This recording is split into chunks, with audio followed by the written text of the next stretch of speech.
Abra sua Bíblia em Efésios capítulo 1. Essa é o começo de uma carta do apóstolo Paulo, uma das mais importantes. Eu queria me debruçar nela com você nesta manhã, trazendo algumas verdades da palavra. Efésios 1, vamos ler a partir do 3. Diz assim a palavra do Senhor: Bendito seja o Deus e Pai do nosso Senhor Jesus Cristo, que nos abençoou com todas as bênçãos espirituais nas regiões celestiais em Cristo. Porque Deus nos escolheu nele antes da criação do mundo, para sermos santos e sem culpa diante dele, em amor. Nos predestinou para sermos adotados como filhos, por meio de Jesus Cristo, conforme o bom propósito da sua vontade, para o louvor da sua gloriosa graça, a qual nos deu graciosamente por meio do amado. Nele temos a redenção por meio do seu sangue, o perdão das transgressões, de acordo com as riquezas da sua graça, a qual ele derramou sobre nós com toda a sabedoria e todo o entendimento. Ele nos fez conhecer o mistério da sua vontade, de acordo com o bom propósito que estabeleceu em Cristo. Isto é, de fazer convergir em Cristo todas as coisas, no céu e na terra, na administração da plenitude dos tempos. Nele fomos também feitos herdeiros, tendo sido predestinados conforme o plano daquele que faz todas as coisas segundo o propósito da sua vontade, a fim de que nós, os que primeiro esperamos em Cristo, sejamos para o louvor da sua glória. Esse é um texto muito profundo. Paulo não está escrevendo esse texto para qualquer um. Ele também não está escrevendo para pessoas rasas, que querem só um momentinho com Deus. Esse texto, ele é para gente que deseja ter maturidade. É um texto muito denso. E esse texto foi feito para arrancar a ansiedade de achar que tudo depende de você. Esse é um problema da nossa geração. A gente acha que tudo depende da gente. E eu acho maravilhoso porque ele começa a sua carta dizendo: Bendito seja Deus e Pai de nosso Senhor Jesus Cristo. É assim que ele começa a carta que escreve à igreja de Éfeso. Antes de explicar qualquer bênção, ele adora. Antes de tocar em qualquer problema, ele começa: Bendito seja Deus, Pai de nosso Senhor e Salvador Jesus Cristo. Paulo não começa: Coitado de nós. Paulo começa: Bendito seja Deus. Paulo não começa dizendo: Que inferno de vida. Paulo começa: Bendito seja Deus. Isso revela que uma mente madura, uma mente de um cristão e de uma cristã, começa em Deus e não no caos. E eu pergunto: como é que os seus dias começam? Como é que você vai trabalhar? Como é que você se dirige às coisas importantes da sua vida? Se você começa o dia pelo problema, seu dia será totalmente torto. Quando você lê a carta de Paulo aos Efésios, você vai perceber que ele trata questões muito sensíveis. Mas ele não tem pressa de tratar as questões sensíveis, sem que primeiro ele adore ao Senhor. Se você começa por quem Deus é, você se alinha. Pode ter pressão, angústia, gente querendo te fazer mal, mas você não perde a estribeira. Eu quero te fazer um desafio: pare de adorar o medo. Pare de adorar o medo. Quando você acordar, faça como Paulo. Tem muita coisa para resolver, mas bendito seja Deus, o Pai do nosso Senhor e Salvador Jesus Cristo. Você pode fechar os seus olhos e repetir comigo bem alto: bendito seja Deus, Pai de nosso Senhor e Salvador Jesus Cristo. É como se ele falasse: pessoal, antes de falar da luta, eu vou lembrar quem é que reina. Antes de falar dos meus adversários, eu vou falar quem é que manda. Antes de eu tocar na minha história complicada, eu vou falar de quem escreve a minha história. Antes de pensar nas coisas que estão mudando, eu vou falar de quem não muda. É o mesmo ontem, hoje e sempre. Eu me lembro do Salmo 103, versículo 1, que o salmista incentiva você a bendizer ao Senhor.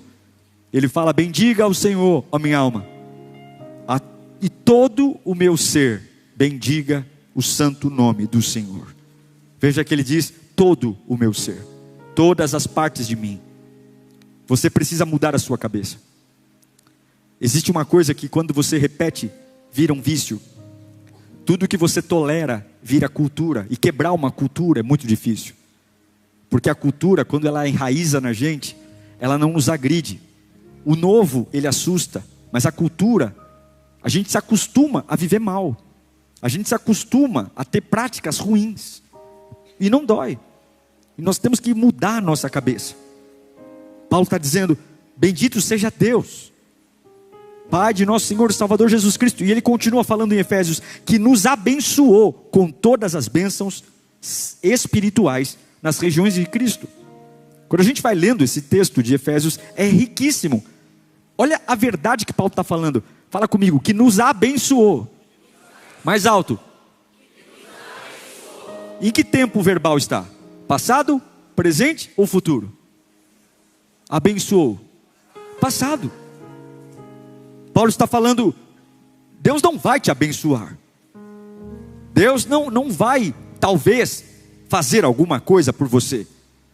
Não depende se o céu está bem-humorado ou mal-humorado. Paulo está dizendo: Ele já abençoou. Já abençoou. Paulo fala que a bênção do passado já foi definida para o meu futuro. E isso é tão maravilhoso, porque existem coisas, gente, que a gente está esperando a nossa experiência de vida para entender se vai dar bom ou vai dar ruim. Existem algumas coisas que a gente fica torcendo para dar certo. E como a gente é tolo, porque é só olhar para a palavra. Você não precisa torcer, porque ainda que você não tenha vivido a experiência que você tanto quer, há uma verdade na palavra de Deus que você não pode ignorar. Você já foi abençoado. Paulo está dizendo: Ele já nos abençoou. E é triste porque tem gente implorando por coisas na igreja, fazendo campanha: Senhor, me dá, porque é pura ignorância. A Bíblia diz que Ele já abençoou. Tem pessoas chorando, dizendo: por favor, Senhor, me ouve. Ouvi o que, meu filho? Era só ler aos Efésios capítulo 1, versículo 3. Eu já abençoei você nas regiões celestiais e terrenas. Aos Hebreus capítulo 11, verso 1, o autor diz que a fé é a certeza, é a confiança daquilo que esperamos, é a certeza das coisas que não vemos. Nós não vemos, mas é real. E é por isso que nos movemos. O humano, o comum, ele sente, e quando sente, reage. Nós cremos, nós desafiamos o mal. Nós olhamos para aquilo que não funciona e dizemos para aquilo que não funciona o que Deus já me disse: eu sou abençoado. Eu não flerto com a crise, eu piso na crise. Aí você diz: nossa pastor, eu queria ter essa força. Em você não há essa força vem pela palavra. Conhecereis a verdade e a verdade vos libertará. E eu estou pregando, se você não sabia até antes desse culto, eu quero declarar esta palavra de Deus para a sua vida. Efésios capítulo 1, versículo 3. Você já é abençoado. Você não vai ser abençoado. Não vai ter nada que vai abençoar você. Você já foi abençoado. Você só não manifestou ainda, mas já é abençoado. Deus não improvisa no futuro de seus filhos. E se não aconteceu, talvez seja porque você não se posicionou. Talvez seja porque tem idolatrado o medo, o caos. E ao invés de começar bendizendo ao Senhor, tem se perdido nas batalhas inúteis da vida. Eu me lembro de Isaías, capítulo 46, verso 9 e 10. Porque Deus não improvisa. Deus não é bagunçado como a gente, que começa com uma prioridade, larga e pega outra coisa para fazer. Olha o que Isaías 46, 9 diz, palavra de Deus. Lembrem-se das coisas passadas, das coisas muito antigas.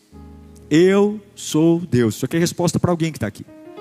Para alguém que está muito preocupado, dizendo, eu não sei como eu saio disso. Eu sou Deus e não há outro. Eu sou Deus e não há outro como eu. Desde o início, faço conhecido o fim. Ele já sabe como vai terminar. E desde os tempos remotos, o que ainda virá. E eu digo, o meu propósito, isso é tão maravilhoso. O meu propósito permanecerá em pé. E farei tudo o que me agrada. Ele está dizendo, desde o começo, eu já sei como acaba.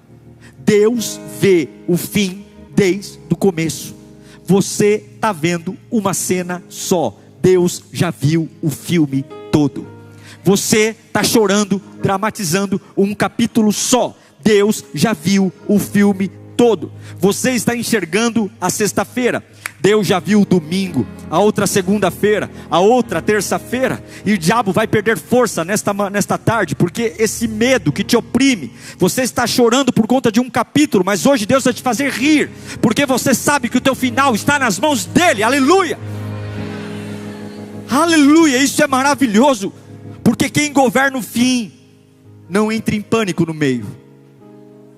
Quem governa o fim, eu não sei se você já assistiu filme com alguém, e você está vendo o filme pela primeira vez, e a pessoa com quem você está assistindo o filme já assistiu o filme, e você está vendo o vilão ali tripudiando sobre o mocinho. Tem coisas que revoltam você, e aí você olha para a pessoa que já assistiu o filme dizendo, calma, calma, calma que já vai ficar bom, calma. É mais ou menos assim que acontece no céu. Você está nervoso, dizendo, essa semana a Capetolândia se levantou, essa semana está ruim demais, e Deus está dizendo, se você falasse comigo, eu ia dizer, calma, calma, que eu já vi como vai acabar, que a unção de Deus desça sobre você nesta manhã, e que você entenda que Deus sabe como vai acabar, não vai quebrar, não vai morrer, não vai falir, não é o que parece. Deus nos escolheu antes da criação do mundo. É isso que Paulo fala em Efésios. Deus, igreja de Éfeso, Deus escolheu você nele antes da criação do mundo. Antes de você casar, Deus já tinha te escolhido.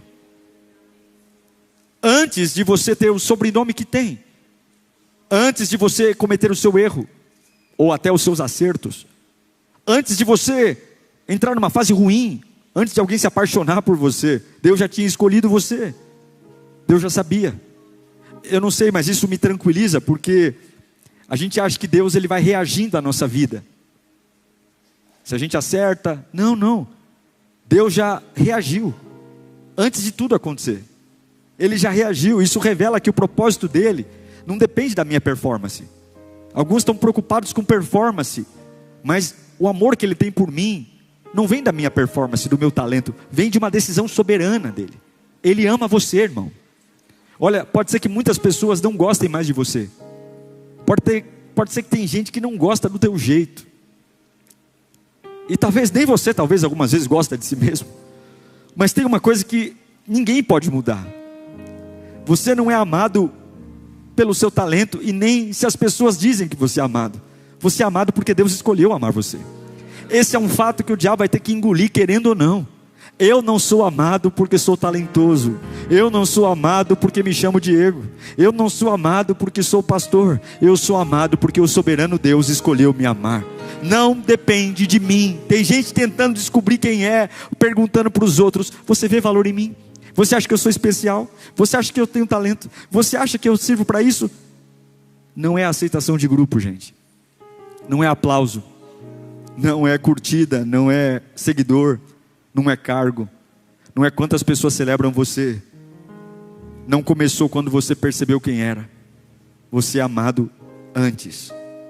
Eu me lembro de Jeremias, quando Deus o chama. Jeremias ele fala assim, eu não sou capaz, Deus, de fazer a tua obra. Eu me sinto muito pequeno, eu me sinto novo. Eu não sei falar, eu me sinto uma criança. E aí Deus diz assim: ei Jeremias, não diga, não passo de uma criança, porque antes do ventre da tua mãe, fala comigo, antes. Isso é tão poderoso, porque a gente sempre tem um depois. Pastor Diego, depois que aconteceu aquilo, eu nunca mais fui o mesmo. Depois da minha mãe, depois do meu pai, depois daquele emprego, depois daquele namorado, depois daquela fase. Mas eu quero dizer que não é sobre depois, é sobre antes. Antes do mal chegar, quem chegou primeiro foi o Senhor. Antes do trauma chegar, quem chegou primeiro foi o Senhor. Antes do teu pai saber o nome da tua mãe, quem chegou primeiro foi o Senhor. Antes de você ter medo, Deus chegou primeiro. E é isso que Paulo está dizendo: ei, igreja de Éfeso, antes quem chegou foi o Senhor. Talvez uma das maiores dores de muita gente é porque nunca se sente encaixado. Você já passou por uma fase que você fala: nossa, parece que eu não me encaixo em nada? Quem já passou? E aí a gente fica achando que o problema está na gente. Eu não me encaixo.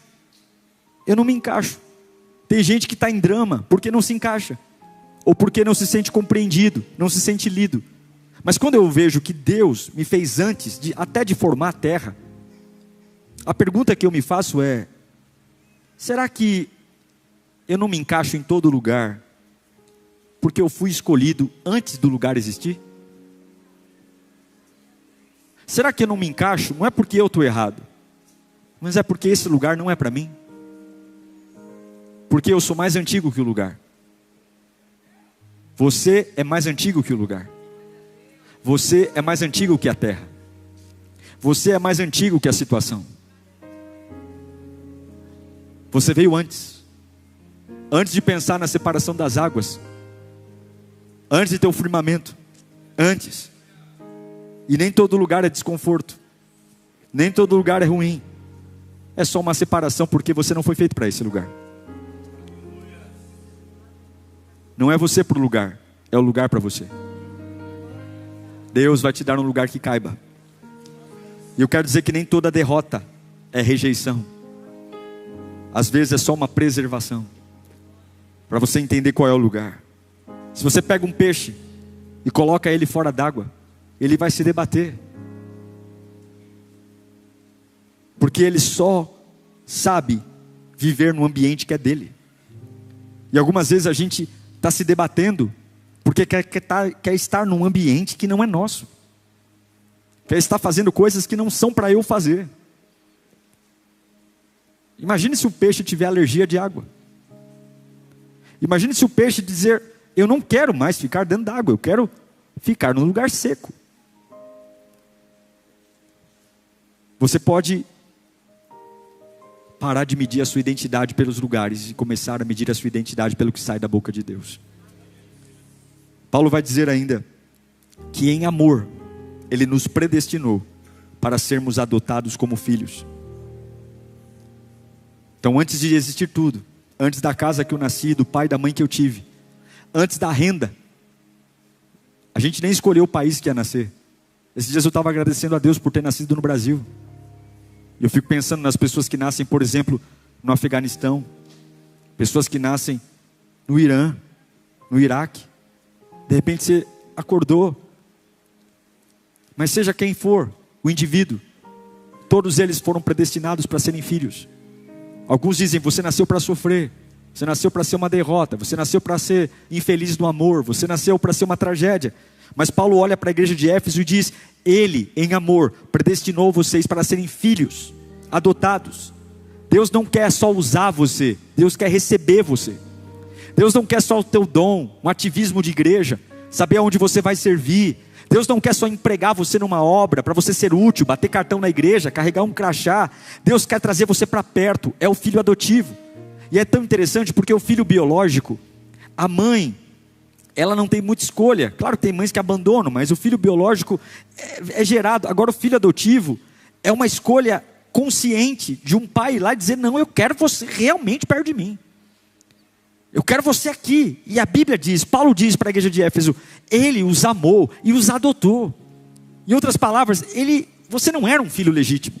Você não era alguém que ele precisava ter um compromisso. Ele podia deixar a gente lá, jogado numa caixa de papelão, no meio da avenida. Mas ele decidiu ir até lá, me adotar, ir no cartório, derramar o sangue dele, pagar um preço altíssimo para dizer na minha certidão de nascimento: filho de Deus, lavado e remido no sangue do Cordeiro. Eu me lembro de Romanos capítulo 8, verso 15, e eu quero declarar que enquanto leio esse texto, se houver alguma rejeição no seu coração, alguma revolta interna, eu não sei para que eu estou pregando aqui, mas o Espírito Santo vai preencher cada buraco da sua alma nesta manhã, porque você não vai mais sofrer nos capítulos terríveis que está vivendo. Deus não abre mão do final que escreveu para você. Olha o que eu quero profetizar, levante suas mãos para cá. Pois vocês não receberam um espírito de escravidão, toda a escravidão sai da sua cabeça nesta manhã. Você não recebeu para novamente temerem, mas receberam o Espírito que os torna filhos, por adoção, por meio do qual clamamos o que, Lírio? Abba, Pai, meu Pai, grita, meu Pai. Você não é filho de chocadeira, você é filho de Deus.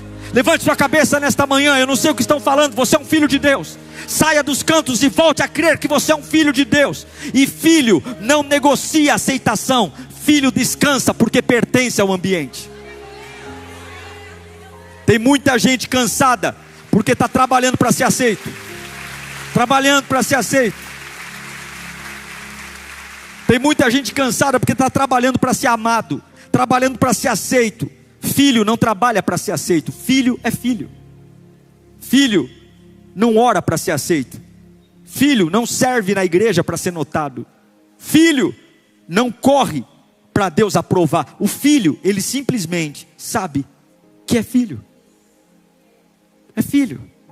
Eu me lembro de uma história, uma vez li, de um menino que ele foi adotado, depois de passar por várias casas. Muitas famílias pegavam esse menino, levavam para casa, e logo depois, em cada casa, esse menino tinha medo de ser rejeitado, de ser devolvido pela família. Então cada casa que o adotava, esse menino mudava o comportamento, para fazer de tudo, para agradar aquele que estava adotando, para que não dispensasse. Ele tentava agradar, ele tentava adivinhar o gosto do pai adotivo, da mãe adotiva. Ele tentava fazer de tudo para não errar, para tentar merecer ficar naquela casa, para tentar não ser rejeitado e jogado.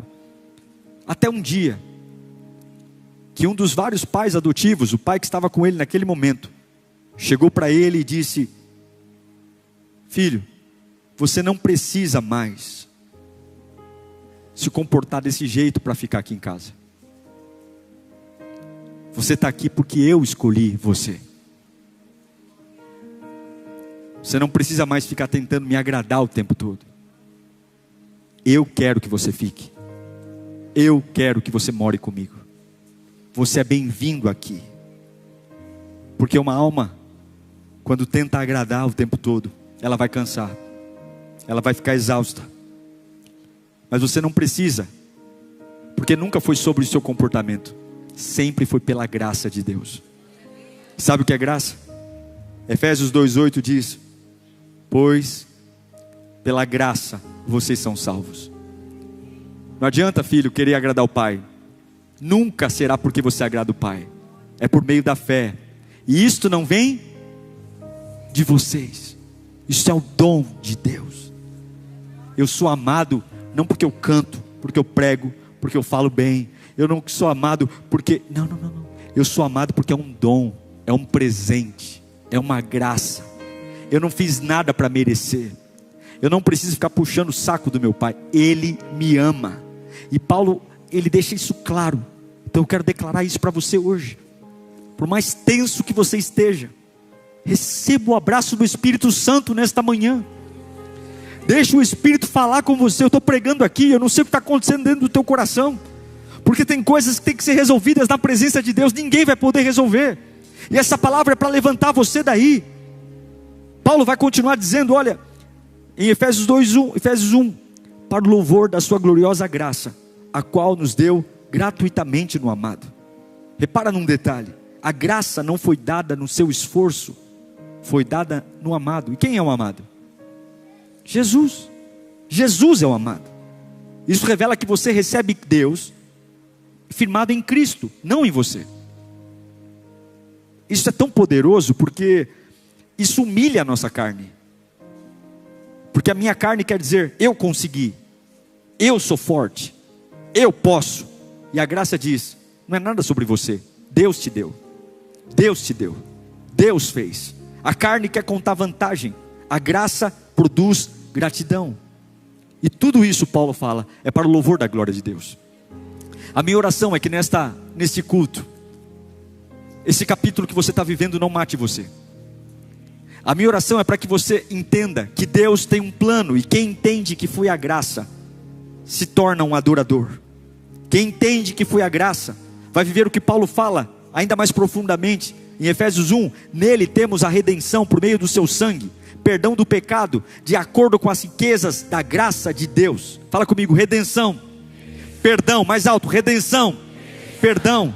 Paulo está ligando o propósito da sua vida ao sangue de Jesus. Deus já planejou um destino para você, e ao longo desse destino, Ele já deixou duas ferramentas, o sangue de Jesus e o perdão. Seu destino não é produzido por motivação humana, não é produzido por apoio de pessoas. Não, pare de se chatear por bobagem. Você está perdendo um tempo enorme. O seu amanhã não está apoiado em energia positiva ou energia negativa. O seu amanhã não é definido se alguém vai colocar um bicho morto no quintal da sua casa, ou amarrar seu nome na boca de um sapo. Não, o seu destino não está apoiado em pessoas. Paulo está dizendo, o seu amanhã está apoiado no sangue de Jesus. Eu vou acordar para trabalhar amanhã de cabeça erguida, porque eu estou apoiado no sangue de Jesus. Eu vou entrar naquele hospital porque eu estou apoiado no sangue de Jesus. Eu vou voltar para minha casa hoje porque eu estou apoiado no sangue de Jesus. Eu não estou apoiado em cara feia, eu não estou apoiado em disse-me-disse, eu não estou apoiado em conversas, eu não estou apoiado em dívidas. 1 Pedro capítulo 1 versículo 18, Pedro vai gritar algo tão poderoso: pois sabem que não foi por meio das coisas perecíveis, como a prata ou o ouro, que vocês foram redimidos da sua maneira vazia de viver, transmitida por seus antepassados. Olha o que Pedro vai dizer agora: mas pelo precioso sangue de Cristo, como um cordeiro sem mancha e defeito. Grita comigo, pelo sangue.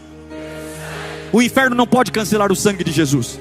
O dia mau não pode cancelar o sangue de Jesus. A traição não pode cancelar o sangue de Jesus. O pecado não pode cancelar o sangue de Jesus. A culpa não pode cancelar o sangue de Jesus. Eu vou me levantar porque eu tenho o sangue de Jesus. Agora eu quero me levantar porque eu tenho o sangue de Jesus. E sabe o que Paulo fala? Que aquele que é adotado como filho, aquele que bendiga o Senhor, a Bíblia diz, está na sua Bíblia, eu li com você, ele revela o mistério da sua vontade. Sabe o que significa? Coisas que pessoas não veem, você vai começar a ver. Coisas que pessoas normais não enxergam, você vai começar a enxergar. Paulo está dizendo que aquele que entrega a sua vida, aquele que é adotado como filho, Deus revela o mistério da sua vontade. Aquilo que estava escondido, que ninguém via, você vai começar a ver. Repare no detalhe, nos revelou, significa que estava escondido, mas quando eu entendo quem eu sou, Ele revela. Eu não sei para que eu estou pregando aqui, mas algumas batalhas não serão vencidas no seu esforço. Você vai vencer quando acender a luz.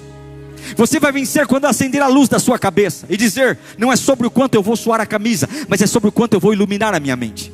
É sobre o quanto eu vou entender quem eu sou diante de Deus. É mudar a postura, é mudar o jeito de viver, é mudar o jeito de agir, é mudar as palavras. Porque agora eu não ando como um bastardo, eu não ando como uma porcaria, eu não ando como um coitado, eu não ando como um revoltado, eu ando como um filho adotado, que agora verá mistérios de Deus para a minha vida. Oh meu Deus do céu, Oséias capítulo 4 verso 6, o profeta grita que o povo de Deus é destruído por falta de conhecimento. Quando eu estou sem os mistérios de Deus, eu vivo debaixo do que sinto. Mas quando Ele revela seus mistérios, quando eu adoro, eu não vivo mais do que acho, eu vivo do que a palavra diz. Tem gente pedindo mudança de cenário sem acender a luz. Hoje, acenda a luz da sua mente. Lembra que esse capítulo não é o fim. O diabo está dizendo, é assim que vai terminar, é assim que vai terminar, nada vai mudar. E Deus está dizendo, filho, antes de tudo existir, eu já sonhei com você, e eu já escrevi o final da tua história. Aleluia, aleluia. Paulo continua dizendo, ele vai dizer que ele revela os mistérios. Tudo isso eu li para você em Efésios 1. Ele revela os mistérios. E fala comigo, todas as coisas vão convergir em Cristo Jesus. É lindo porque todas as coisas, ele diz, todas as coisas celestiais e terrenas, tudo que é no céu e na terra, vai ter uma forma de encontrar o que Ele sonhou para você. Isso é tão maravilhoso, porque Paulo não diz algumas coisas, ele fala todas as coisas. Revela que nada está fora do alcance de Cristo. Até mesmo os dias mais horríveis, a sua dor não está solta, o seu desemprego não está solto, o câncer não está solto, o filho não está solto, o choro não está solto, teu marido não está solto, a tua história não está solta, o teu passado não está solto, o teu presente não está solto, o mundo não está pendurado por acaso e a gente fica torcendo, cruzando os dedos. Não, Paulo está dizendo, todas as coisas vão convergir em Cristo Jesus, para cumprir aquilo que o Pai sonhou para você. Todas as coisas, eu quero declarar que nada vai ser desperdiçado, nenhuma lágrima vai ser desperdiçada, nenhuma dor vai ser desperdiçada. Eu quero declarar que nenhum dia horrível vai ser desperdiçado. Eu quero dizer que nada vai ser desperdiçado. E você não precisa saber como, você só precisa acreditar no que eu estou pregando aqui, porque Deus tem um jeito especial de conectar todas as coisas. Nada vai ser desperdiçado, não se revolte, nada vai ser desperdiçado. Não fique nervoso, nada vai ser desperdiçado. Deus tem um jeito de conectar todas as coisas, as mais amargas, as mais doces, as mais legais, as mais chatas, as mais doentes, as mais sadias. Não vai desperdiçar nada. Deus vai conectar tudo, você não vai perder nada. Não sustenta nada no acaso. Deus tem o domínio da história, o domínio da história. E aí eu encerro chegando no verso 11, quando ele diz que nele fomos também escolhidos, tendo sido predestinados conforme o plano daquele que faz todas as coisas segundo o seu propósito. Todas as coisas, não algumas coisas, segundo o propósito. Fala comigo, Deus não improvisa. Não, Ele não improvisa. Deus não improvisa. Eu me lembro de Romanos 8, verso 28. Texto clássico. Sabemos que todas as coisas contribuem juntamente para o bem daqueles que amam a Deus, dos que foram chamados para o seu propósito. Não diz que todas as coisas são boas. Não. Tem coisa que dói, tem coisa que é injusta, tem coisa que é dura, machuca mesmo, perde. Mas a fé madura não é aquela fé que diz, nossa, tudo é lindo na minha vida. Isso não é coisa de fé madura, isso é coisa de fé ingênua. A fé madura diz, Deus trabalha naquilo que eu não gostei. Deus trabalha naquilo que eu não gostei. Você crê que Deus trabalha naquilo que você não gostou? Você crê que Deus tem planos para aquilo que você não gostou? Ou você acha que a Bíblia está mentindo? Porque a Bíblia está dizendo que todas as coisas vão convergir para Deus cumprir o que planejou para você. Todas as coisas. Todas as coisas. Isso me faz dormir. Isso me faz voltar a ter fome. Isso me faz sair desse culto aqui hoje, e se eu não tiver feito almoço, eu vou comer um Big Mac. Isso me faz ser uma pessoa mais doce. Isso me faz ser uma pessoa mais amável. Isso me faz ser como José, lá em Gênesis capítulo 50, verso 20. Quando ele olha para os irmãos que jogaram ele num buraco. E ele olha para os irmãos e ao invés de mandar matá-los, ele está por cima da carne seca. Ele fala, ei manos, vocês planejaram mal contra mim, mas Deus o planejou para o meu bem, para a vida de cada, para que a vida de um numeroso povo fosse salva. José está falando, o mal que vocês fizeram para mim, está tudo bem, Deus convergiu para eu chegar onde eu estou aqui hoje. Você entende? Porque quem entende que o final da história está em Deus, você não fica magoado, você não fica chateado, porque Deus tem um jeito de fazer tudo convergir de novo. Não perca a sua bênção. Deus é tão soberano que Ele não vai desperdiçar nenhum mal que te fizeram. Deus é tão poderoso que Ele não vai desperdiçar nada. Existe um tipo de soberania que fortalece você. Agora escute, para eu encerrar. Soberania não é passividade. Eu não estou pregando aqui para você chegar em casa, sentar no sofá e dizer, está tudo definido, Deus vai fazer tudo e eu não preciso fazer nada. Não. Paulo não escreveu isso para gerar uma preguiça em você. Não. Ele escreveu isso para produzir segurança. Eu vou continuar fazendo, eu vou continuar trabalhando, eu vou continuar vivendo, mas eu estou seguro, porque eu posso descansar em Deus. Eu posso descansar. Esses fantasmas que querem entrar na minha cabeça não vão entrar, porque Deus controla tudo. Chega de andar como um doido. Chega de ficar ouvindo vozes. Chega de ficar dialogando comigo mesmo, pensando bobagens. chega. Minha alma quer controle, minha mente quer controle, meu espírito quer controle, e eu vou entregar o controle ao Senhor. Deus fez todas as coisas segundo o seu propósito, então eu só vou descobrir o que Ele espera de mim nessa minha fase, e viver um dia após o outro. Eu não sei para quem eu estou pregando aqui, mas calma, descansa, volte a acordar dizendo: bendito seja Deus, Pai de nosso Senhor e Salvador Jesus Cristo. Volte a viver lembrando que Ele já predestinou antes de tudo. Só coloca o trem no trilho, que o trem chega na estação. Põe o trem no trilho. Volte a adorar. Volte a entender que você não está solto. Há uma palavra que permeia o seu coração todos os dias. E lembra que Deus já assistiu o filme todo do capítulo que você está vivendo.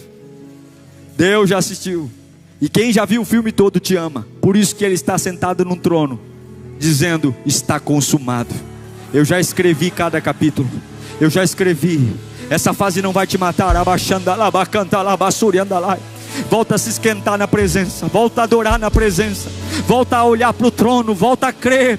Volta a confiar. Deus não está nervoso com a sua segunda-feira, porque Ele conhece a sua segunda-feira. Você está preocupado com o abril, Deus está de boa, porque Ele já viu como é que está o teu abril. Deus já sabe como você vai terminar esse ano. Deus já sabe como vai ser 2027, 28, 29, 30. E o que eu vou fazer? Eu vou descansar, eu vou adorar. Bendito seja Deus, o Pai de nosso Senhor Salvador Jesus Cristo. Segunda-feira, bendito seja Deus, Pai de nosso Senhor Salvador Jesus Cristo. Naquele hospital, bendito seja Deus, Pai de nosso Senhor Salvador Jesus Cristo. No meio do desemprego, bendito seja Deus, Pai de nosso Senhor Salvador Jesus Cristo. No resultado do exame, bendito seja Deus, Pai de nosso Senhor e Salvador Jesus Cristo.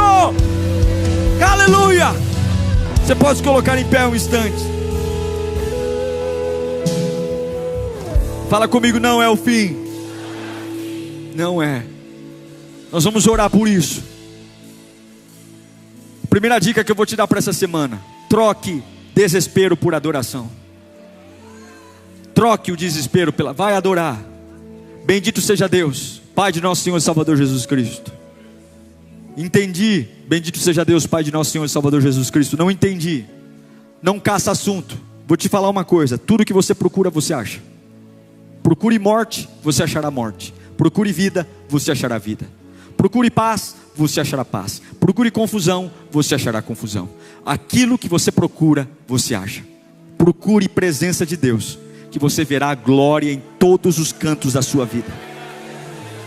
Segunda coisa: pare de interpretar sua vida pelo que você está vendo hoje. Pare de interpretar. Sua vida não é hoje. Eu não sou hoje o que fui ontem. Eu não sou. Se alguém conheceu você há 10 anos atrás, essa pessoa vai ter que te conhecer de novo, porque você não é mais aquela pessoa.